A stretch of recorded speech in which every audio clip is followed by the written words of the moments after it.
Los madrugadores, buenos días.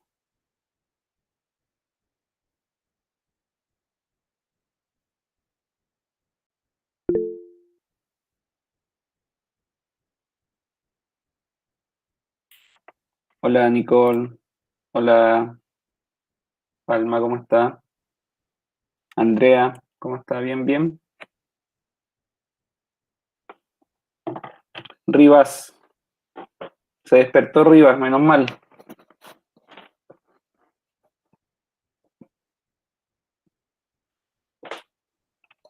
Ya, vamos a esperar un poquito y comenzamos.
De los que están presentes, ¿todos hicieron los formularios o quedó alguien pendiente?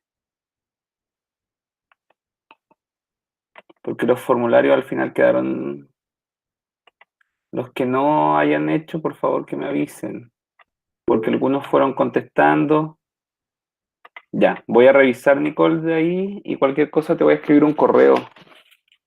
Ya, hoy día no los quise molestar en la semana de vacaciones, así que, pero sí voy a revisar, voy a pasar lista de los formularios y ver quién está pendiente.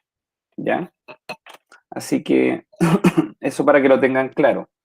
Lo otro, hoy día comenzamos con este repaso general, por lo tanto, eh, cada dos yo creo que cada dos clases deberíamos tener un formulario, ¿ya? Para que ustedes lo tengan claro.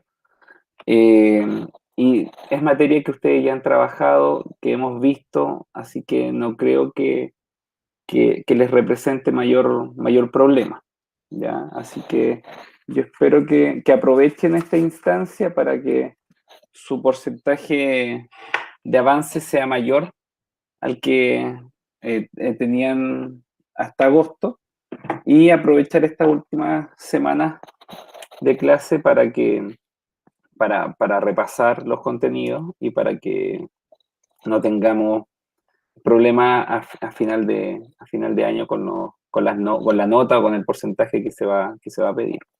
¿Ya? Así que les voy a presentar pantalla.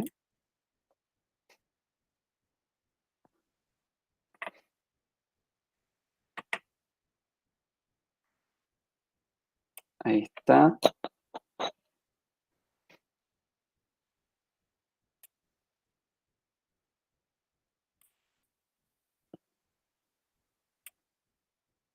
Espérenme que voy a poner a grabar.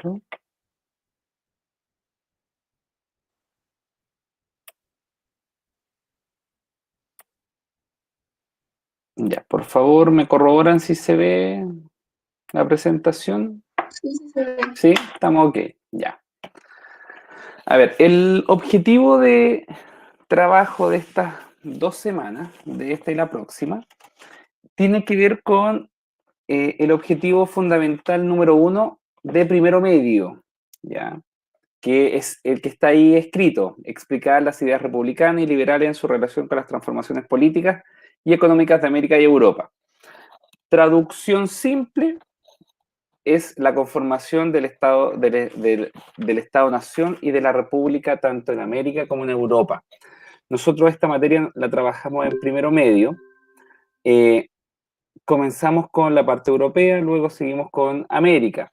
Por lo tanto, es fundamental este repaso, es fundamental entender este concepto, porque es el que da pie para la conformación de de todas las repúblicas de aquí en adelante, mayoritariamente en América.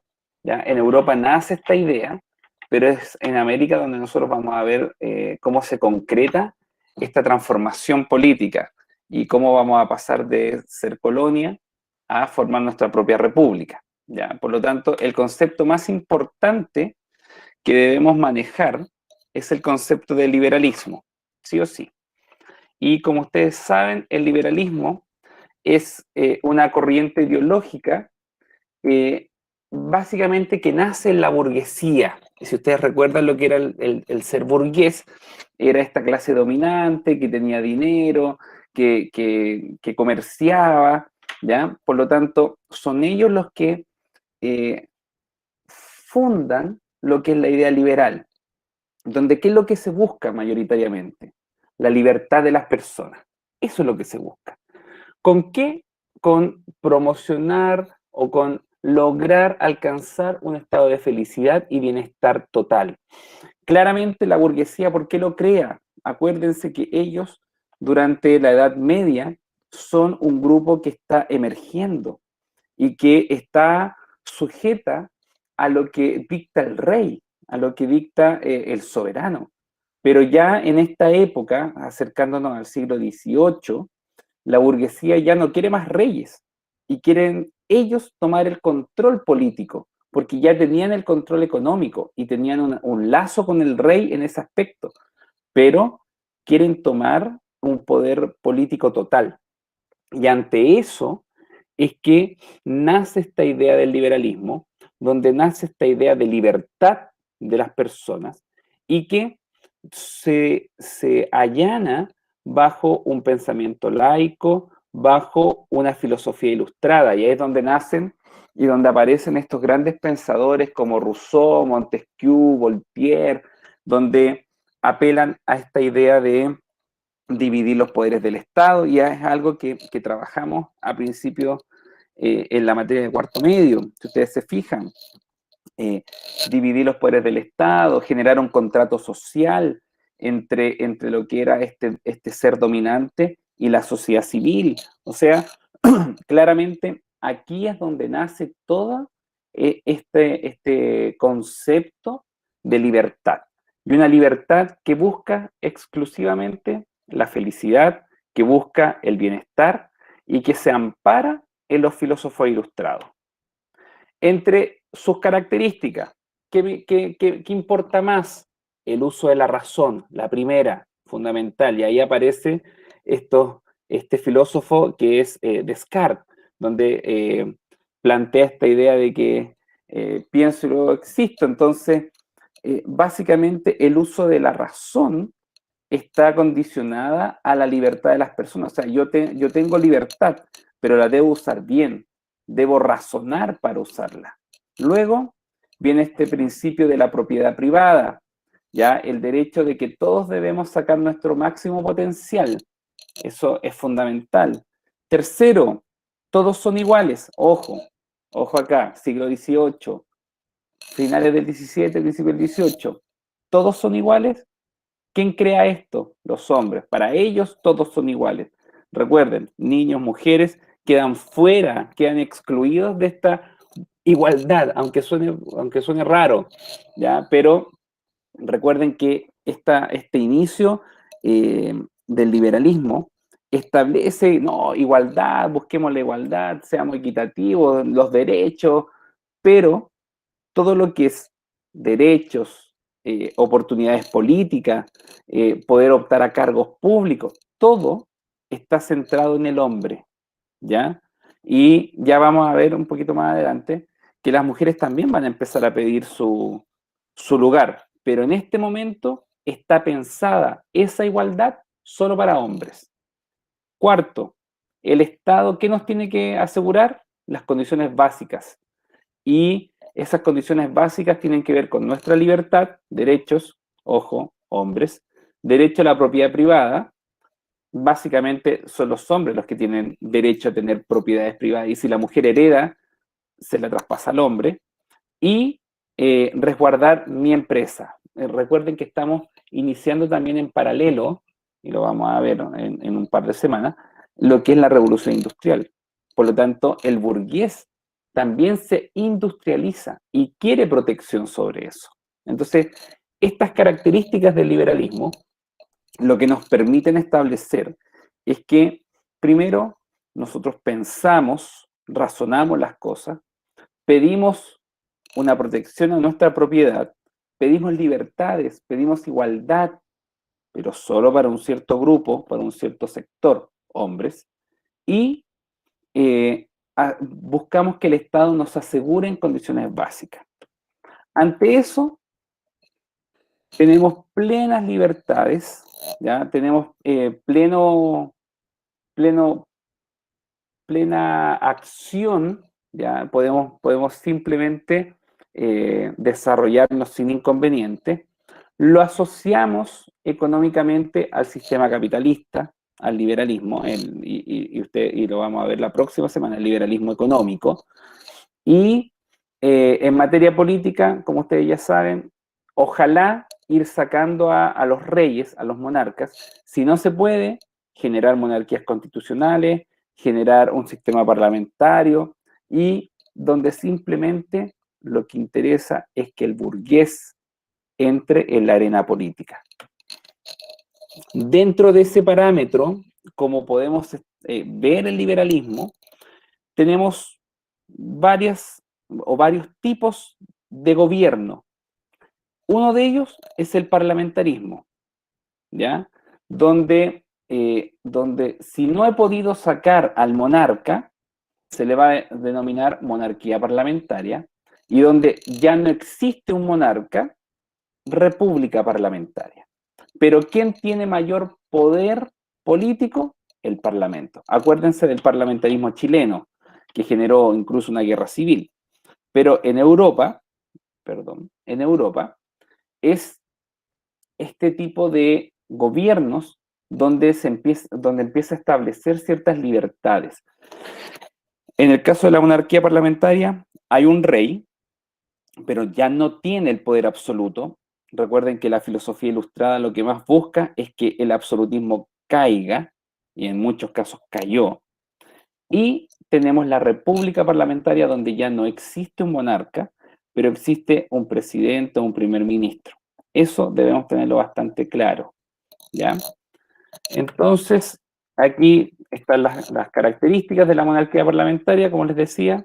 El monarca solo desempeña una función de jefe de Estado, que es más bien protocolar, es como un símbolo, es como lo que nosotros vemos incluso hasta el día de hoy en España, donde el rey no tiene poder político, pero es un símbolo de la nación, es algo representativo. Y la república parlamentaria, donde sí, existen jefes de Estado y jefes de gobierno, presidente o primer ministro, o puede existir este primer ministro y donde básicamente depende de la confianza del Parlamento para seguir y permanecer. Por ejemplo, en el caso de Inglaterra. De esta manera se ejerce un tipo de gobierno que es el parlamentarismo. Existe otro tipo de gobierno que se asocia a los demás, que es el constitucionalismo. Y aquí, para no entrar en tanto detalle y que ustedes lo retengan, constitucionalismo es porque existe una constitución, es decir, los poderes, los derechos, el respeto, todo está escrito en una constitución. Hay normas jurídicas que se deben respetar, hay leyes que se deben respetar.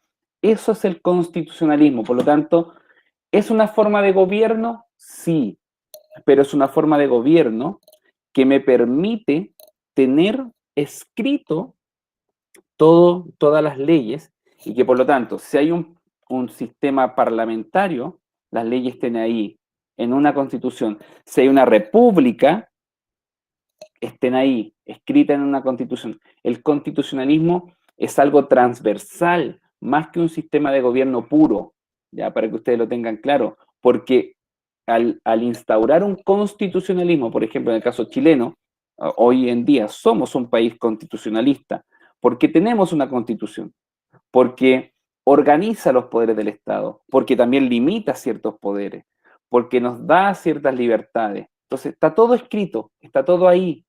Y eso es el constitucionalismo, es la transversalidad del uso de una constitución, para que ustedes lo tengan claro. ¿Y qué nos permite esto? Establecer derechos, derechos individuales. Por ejemplo, que se me asegure la libertad de pensamiento y por lo tanto que nadie me juzgue por cómo pienso o cómo voy a expresar mi idea, siempre y cuando, acuérdense, esto materia que ya trabajamos, no moleste o no incomode a un otro. Hasta ahí llega mi libertad de pensamiento. Lo puedo pensar, lo puedo expresar, pero siempre llegando a un consenso de no molestar a otros. Libertad de reunión y asociación, es decir, reunirme libremente, sin inconvenientes, sin permisos. Libertad de expresión y prensa, que existan ideas u opiniones a través de los medios de comunicación, sin censura previa del Estado. Eso nos tiene que asegurar el liberalismo. Libertad de pensar, libertad de asociación, libertad de prensa. Y por sobre todo, la libertad religiosa. Recuérdenlo bien. Es decir, eh, podemos practicar cualquier tipo de religión sin que el Estado me genere una pena aflictiva por pensar distinto religiosamente. Que recuerden que en el caso chileno ocurre en algún momento, antes de cuando se genera la Constitución del 33, que todos tenían que ser católicos y listo, y no podía ejercerse otro culto. El liberalismo dice, oye, no, esto es libertad religiosa, por lo tanto, tengo la opción de creer en quien yo quiera, y eso me lo tiene que asegurar la Constitución. A ver, hasta ahí es cómo se expresa el liberalismo.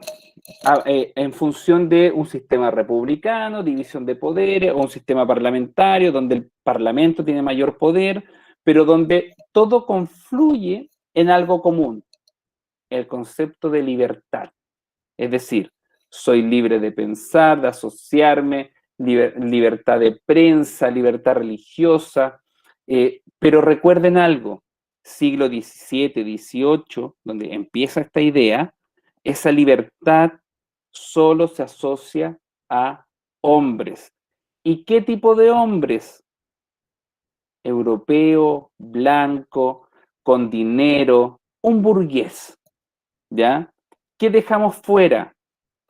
Mujeres, niños, esclavos, porque recuerden que todavía existe la esclavitud en algunos países y por lo tanto se expresan estas ideas a partir de lo que solo el burgués busca para ellos. Pero el Profe, resto, dígame, profe, si no me equivoco, es que tengo una duda. John Stuart Mill era libertaria. era, ¿Libertaria? John Stuart sí, Mill. sí, Porque es que acuérdate, él también impulsó, si no me equivoco, el feminismo, hizo hasta un libro.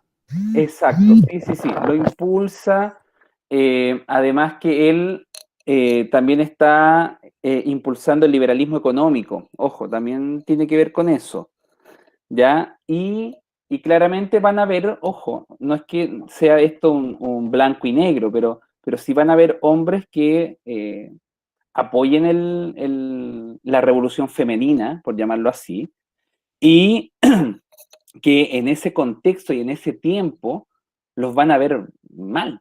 Es como, oye, ¿qué estáis pensando? Pero también, ojo, que van a haber mujeres que también van a seguir luchando por sus derechos. Y eso es lo que de una u otra manera debemos llegar a entender, que cómo inicia esto es a partir de una idea de burgueses, ya de ilustrados, pero que el tiempo, y es cosa de vernos hoy en día, siglo XXI, esta idea de libertad, ya no, alguien nos dice, oye, esta libertad es solo para gente burguesa. No, hoy siglo XXI, todos cuando nos dicen pensemos libremente, expresémonos libremente, ya tenemos en cuenta que estamos hablando de un todo. Estamos hablando de hombres, mujeres, niños, independiente de su credo, independiente de su condición sexual, independiente de su arena política. O sea, esa libertad, este liberalismo que nace aquí, que es un liberalismo, podríamos decirlo, casi restrictivo, evolucionó. Y hoy en día nos estamos dando cuenta que este liberalismo claramente alcanza para todos, pero que también somos nosotros los que tenemos que aprovecharlo, porque esta libertad siempre va a ir asociada de un régimen democrático. No podríamos llegar a pensar que esta libertad actual se podría dar en un régimen dictatorial o en un régimen con un gobierno autoritario. Claramente debemos cuidar, y ese es como el concepto más importante hoy en día, debemos cuidar esta democracia, por más imperfecta que sea, pero todo es mejorable, pero depende de nosotros, de los ciudadanos. Pero imagínense pensar así en el siglo XVII, imposible. Por eso nosotros no podemos comparar lo antiguo, lo del siglo XVII, con el pensamiento del siglo XXI.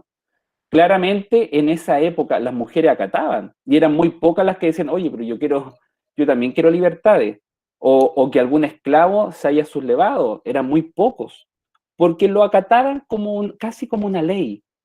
Y el tiempo, la evolución del pensamiento humano en estos últimos siglos ha logrado que hoy en día, digamos que yo creo que en el 99% del mundo no existe esclavitud.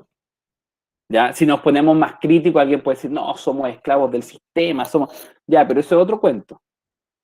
Pero en libertad, en constitución, tenemos leyes, tenemos cosas que nos aseguran nuestros derechos fundamentales, cosas de revisar los derechos que se crean después de la Segunda Guerra Mundial, los derechos humanos. O sea, que eso nos asegura estar tranquilos supuestamente. Y si son violados, claramente van a haber sanciones.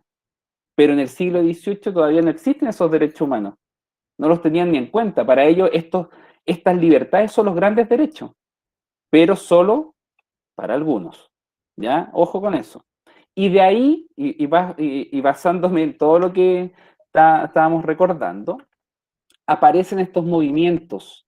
Por ejemplo, el primero, el movimiento abolicionista, que lo único que impulsa es la anulación de las leyes que atentan contra los derechos humanos. ¿Y qué derechos? La esclavitud. El movimiento abolicionista es el derecho, o es el movimiento que nace para que no exista más esclavitud. Y nace, ojo, nace en Estados Unidos. Y ahí se empieza a masificar por todo el mundo. Entonces, de un u otro aspecto, esto es sumamente importante, porque a partir de esta idea de libertad, muchos van a empezar a tomarse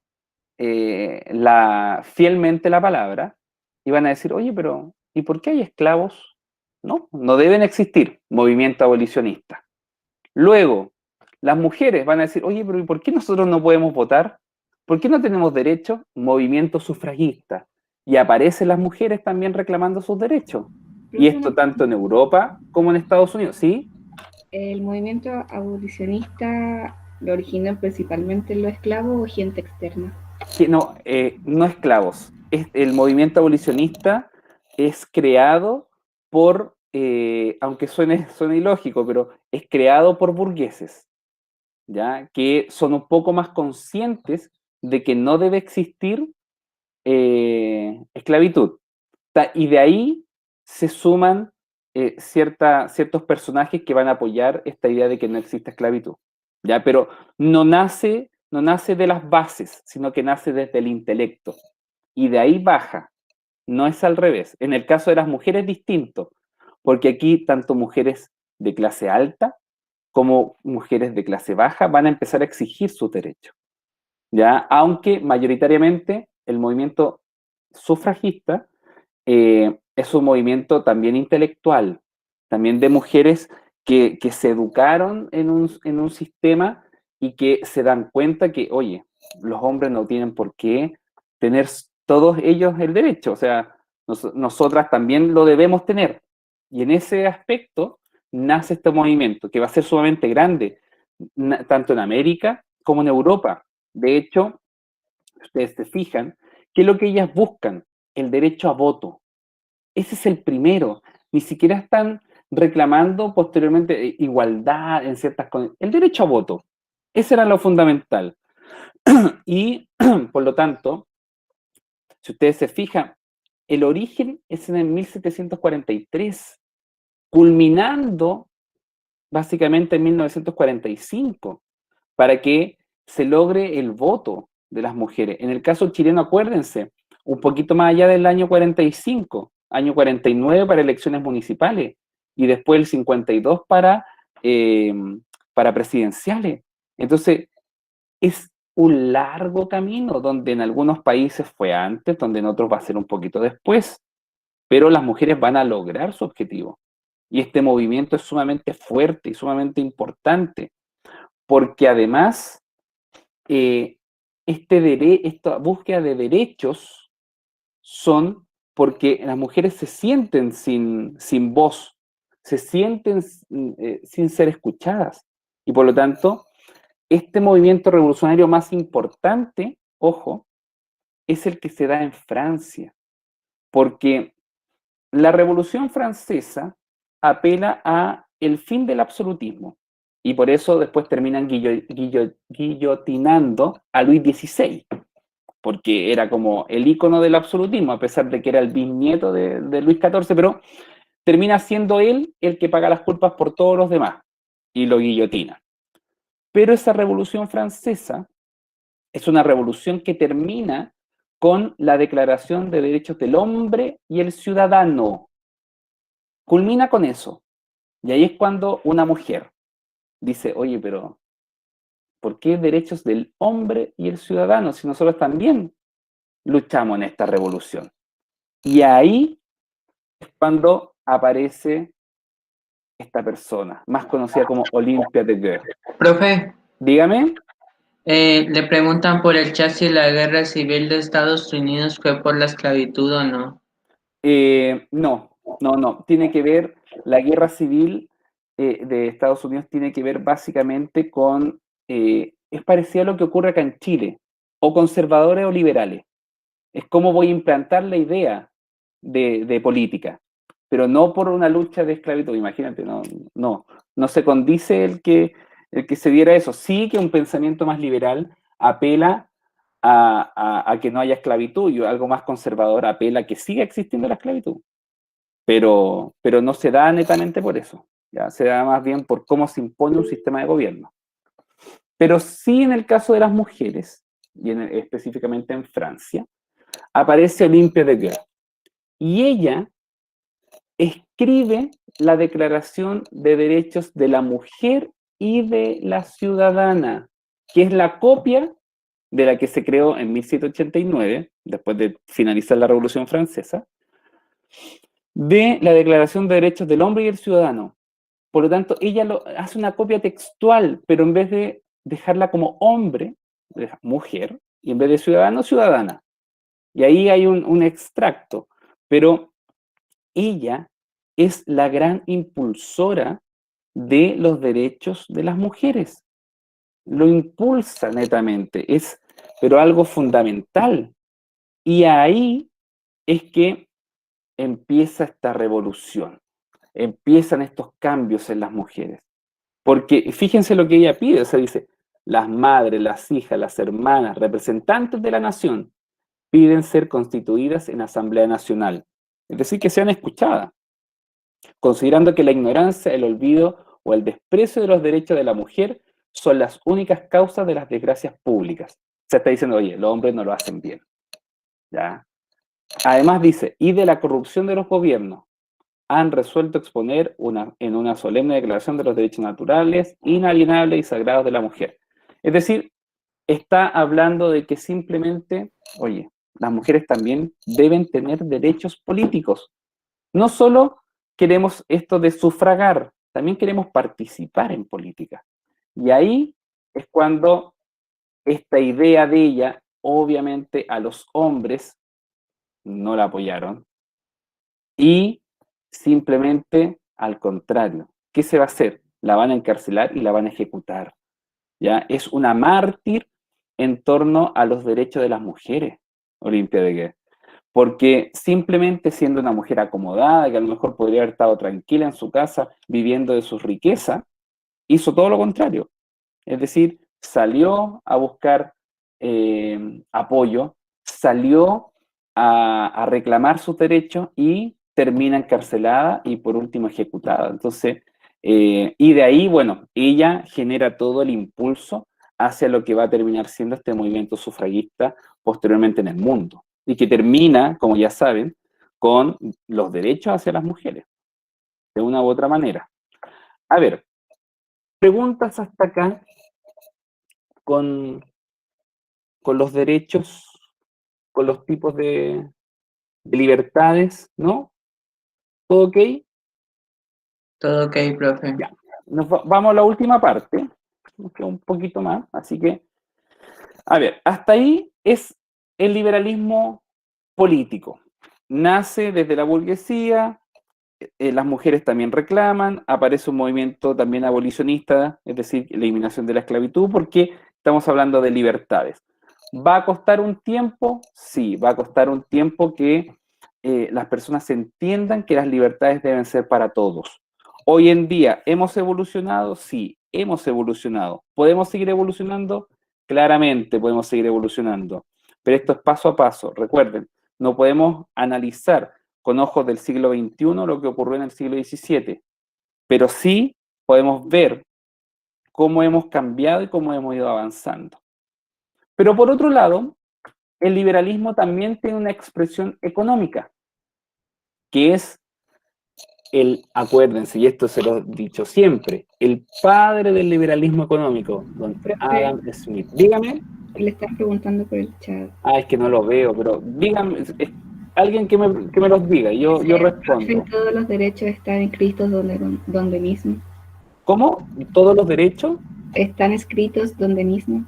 O sea, cada país tiene sus propias leyes, que eso están escritas en una constitución. Eso es lo primero.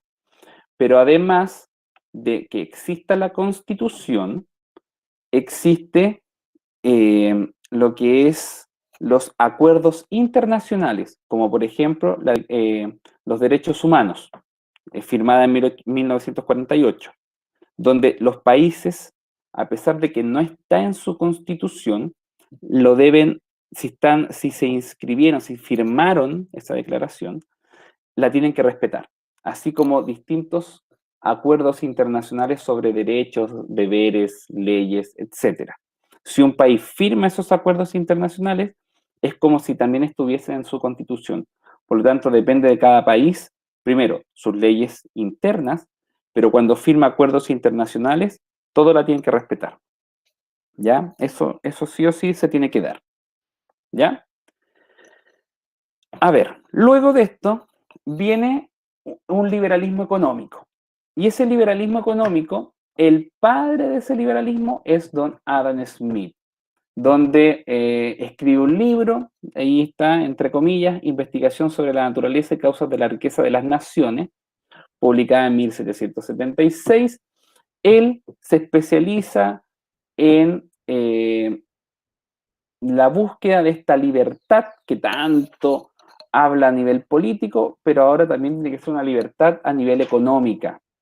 Y él establece esta idea del intercambio comercial, establece esta idea de que el hombre debe especializarse en el trabajo, que debe existir una división donde ciertamente la economía debe funcionar en torno a una especialización, un trabajo en serie, donde simplemente los países del mundo intercambien productos, donde se saque mayor ventaja a lo que yo tengo a mano y que lo pueda vender a otros países y así viceversa, donde a lo mejor, y eso ha evolucionado hasta el día de hoy, donde no existan fronteras económicas, donde a lo mejor no se paguen impuestos por entrar productos, donde no se paguen impuestos por sacar productos, y eso, y fíjense la fecha, 1776, Adam Smith lo está planteando, donde después muchos van a tomar su idea y la van a revolucionar a mediados y a casi finales del siglo XX, con el neoliberalismo. Pero la base de lo que nosotros vivimos hoy en día, neoliberalismo, está acá, está con Adam Smith, que es el liberalismo económico. Y por lo tanto, junto a él, alguien me preguntó por John Stuart Mill, él también es y parte de la base de esta idea liberal, del comportamiento del ser humano, que nosotros podemos predecir su conducta económica, y ahí es cuando aparece esta idea de analizar el mercado. Y por lo tanto, estamos considerando, y fíjense en la fecha, pero ya se considera que la mejor ciencia para poder interpretar al hombre y poder entenderlo es la psicología. Y que por lo tanto, si nosotros llegáramos a hacer un análisis de todo eso, podríamos entender el comportamiento económico e incluso, obviamente, que es lo que más busca la psicología, el comportamiento del actuar del hombre. Pero a partir de eso se plantea esta búsqueda del liberalismo económico. ¿Qué características tiene? Búsqueda del máximo beneficio personal. Acuérdense de este burgués, ¿ya? Es decir, simplemente las personas debían trabajar y vender para su propio enriquecimiento. ¿Qué ocurre? El burgués acumuló riqueza, por lo tanto tenía dinero, lo invertía y seguía ganando. ¿Cuál es el problema del liberalismo económico? Que no todos gozan de esta riqueza. El que realmente tiene que generar esta fuerza de trabajo, que es básicamente el obrero, se ve perjudicado. Y por eso, y lo vamos a ver en un par de clases más, viene todo este proceso de revolución industrial que culmina con la cuestión social, donde los obreros se cansaron y dicen, oye, ya, queremos derechos. Si todos tienen derechos, nosotros también queremos. Porque recuerden, trabajan de sol a sol, no tienen descanso los domingos, la paga es sumamente mala. O sea, aquí está. Aquí nace eso también. O sea, por un lado, el liberalismo político dice igualdad para todos. Ya, pero no es para todos. Mujeres no están, esclavos no están. Y el liberalismo económico dice beneficio para todos. Ya, pero no es para todos. El burgués sí tiene, el que tiene riqueza, pero el que da la fuerza de trabajo no tiene ese máximo beneficio personal. 2, el Estado no puede intervenir. Eso sí deben tenerlo sumamente claro y no se les puede olvidar. El concepto del laissez-faire o el laissez-passer, el dejar hacer, el dejar pasar. El Estado no puede intervenir en la economía. Por eso, y aquí todos deberían acordarse, por eso es que hacia 1929 ocurre la crisis económica, porque el Estado no podía intervenir. Y como no podía intervenir, dejó que las empresas quebraran. ¿Qué pasaría hoy si estuviésemos en ese concepto del laissez-faire? Estaríamos todos en la ruina, porque el Estado no hubiese hecho nada y las empresas hubiesen más empresas quebradas de las que hay hoy en día, más empresas cerradas, más desempleo, porque de una u otra manera el Estado ha tenido que intervenir con bonos, con ayuda, a lo mejor alguien puede criticar, es poca ayuda, es poco, ya, pero lo ha hecho en algo. Imagínense no lo hubiese hecho, que es lo que ocurrió en 1929. ¿Por qué? Porque esta idea liberal planteaba que el Estado no podía intervenir. Cuando se modifica con el neoliberalismo, se dice ya, el Estado puede intervenir en algo. Y por eso las crisis económicas no han sido tan grandes como la del 29, donde el Estado no podía intervenir, donde el Estado no podía actuar. Tercero, puede existir acumulación de capitales, debe existir la competencia, ¿ya? Ojo, y donde yo puedo desarrollar mi potencial económico. ¿Y qué me permite la competencia? Generar mejores productos. Se supone que el beneficiado es el comprador, se supone, ¿ya? Y si entramos en materia económica, y que lo vamos a ver después, se van a dar cuenta que la competencia nunca va a ser perfecta. Cuarto, nuevamente, la defensa de la propiedad privada, que también plantearon en el liberalismo político. Es decir, oye, si yo me gané estos bienes, nadie me los puede quitar. Tienen que existir leyes que me aseguren que nadie me va a quitar esto. Defensa de la propiedad privada. Quinto, que es el ícono del liberalismo económico, el libre mercado. Es decir, una relación donde solo se maneje por la ley de oferta y la ley de demanda, donde el oferente y el demandante llegan a un acuerdo de precio en el punto de equilibrio. Y por lo tanto el Estado jamás interviene. Si alguien, y este es el típico ejemplo que siempre les hago y espero que se acuerden, si alguien me quiere comprar un plumón en 10.000 pesos, eso es la suerte del que me lo quiere comprar. Y listo. O sea, llegamos a un acuerdo. Yo le digo 10.000, él me dice, sí, yo lo compro. Ok, estamos listos. Eso es el libre mercado.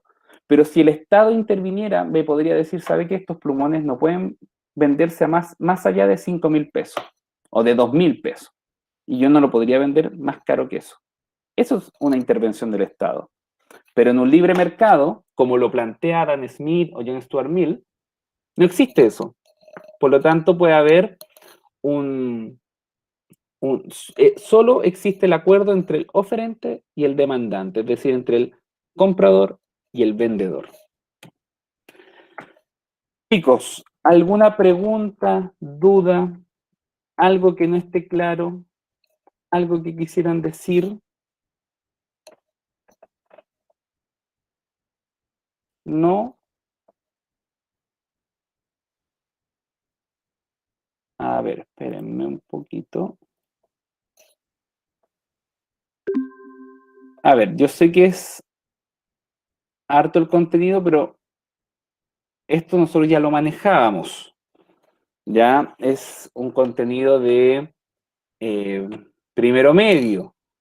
Por lo tanto, sí, acuérdense que la idea es que lo vayan repasando, porque la próxima semana vemos cómo actúa el liberalismo en América Latina, y a partir de eso deberíamos hacer un formulario, ¿ya? Para que ustedes lo tengan claro.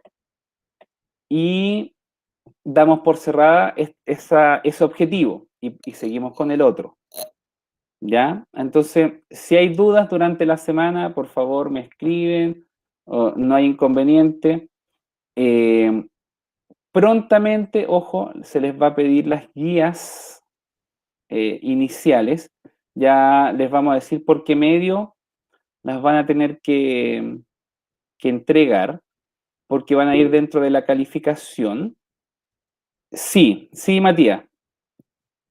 Voy a subir la presentación y la grabación, ¿ya? Denme un minuto porque estoy pasando la lista y no quiero que quede alguien afuera. Denme un minutito.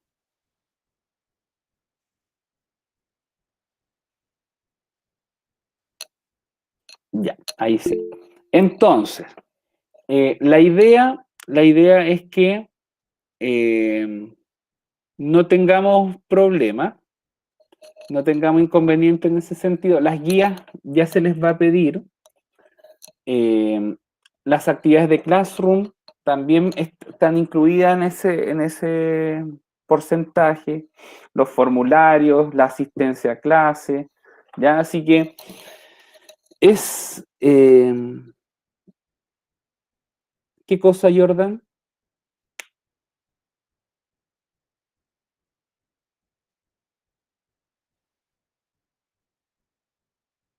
Ah, sí, Suecia tiene un impuesto sumamente alto, pero porque tiene una educación y salud acorde a esos niveles de impuestos, que de hecho es para todos, es de acceso para todos, incluso vivienda.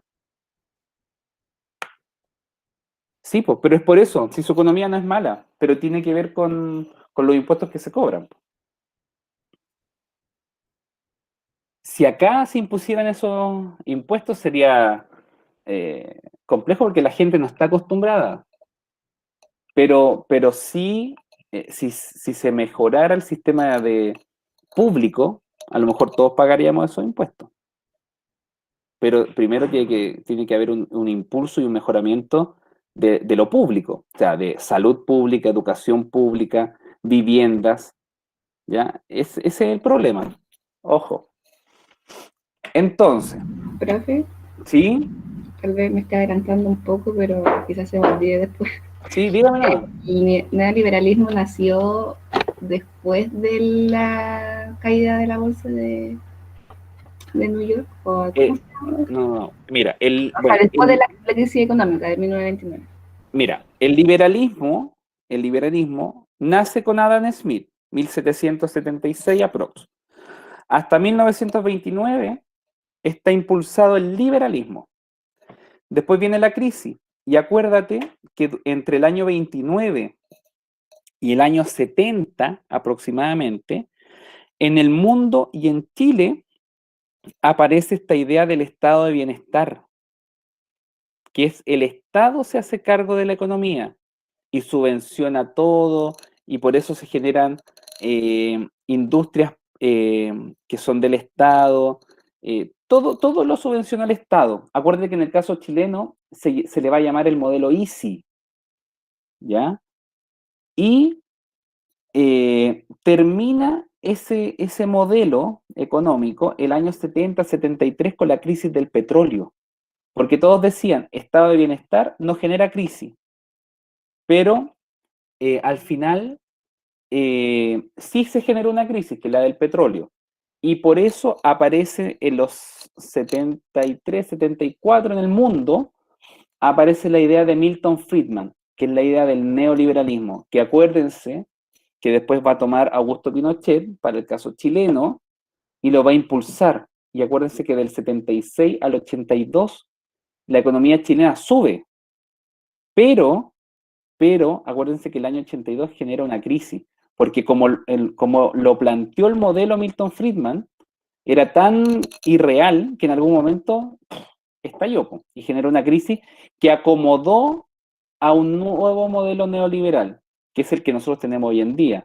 donde la salud se privatiza, donde la educación se privatiza, donde las jubilaciones se privatizan con la AFP, deja de existir esta asistencia social del Estado, o va a ser muy poca. Entonces, así va evolucionando. Liberalismo, estado de bienestar, neoliberalismo. Y ese neoliberalismo se fue acomodando, porque recuerden que nosotros fuimos el conejillo de India de Milton Friedman en su idea, porque la toma Pinochet para impulsarla, y eso va a generar después una crisis grande del 82. ¿Ya? Esa es como la evolución. A ver. ¿Sí? ¿Sea algo más? No, que gracias, ¿No? profe. Ya. A ver, entonces, chiquillo, con esto cerramos la idea del liberalismo, tanto político como económico. La próxima semana vamos a trabajar lo que es el liberalismo desde la perspectiva que se da en América, ¿ya? ¿Cómo se da en América? Sí, Nicole, pero las fichas cuentan como actividad de Classroom, ¿ya? Porque ustedes ya las mandaron, o sea, los que la mandaron. Eso cuenta, ¿ya? Así que todo lo que está en Classroom cuenta, ¿ya? Para que tengan ojo. Y a partir de eso, la próxima semana vemos cómo el liberalismo se desarrolla en América Latina para dar paso a cómo ya esta idea se acentúa y se forma un sistema republicano en nuestro país. Y eso ustedes yo creo que lo recuerdan con Diego Portales, la Constitución del 33 y todo aquello. Chiquillos, un gusto haber interactuado con ustedes. Espero que todos estén muy bien, que hayan pasado una buena semana de fiestas patrias que hayan llegado con las pilas recargadas a full. Estas clases, recuerden que son netamente de recordar cosas. Igual se van a hacer formulario, ticket de salida la próxima semana, lo más seguro, un pequeño ticket de salida, pero la idea es que ingresen, que hagan las cosas, que no tengamos problemas a fin de año, porque yo sé que aquí muchos tienen muy buen promedio, así que la idea no es perjudicarlos para nada, ya, para que lo tengan claro. Y cualquier duda me pueden escribir al correo y yo durante la semana y les voy respondiendo, ¿ya? Así que espero que estén todos muy bien y si no hay más dudas, nos vemos el próximo.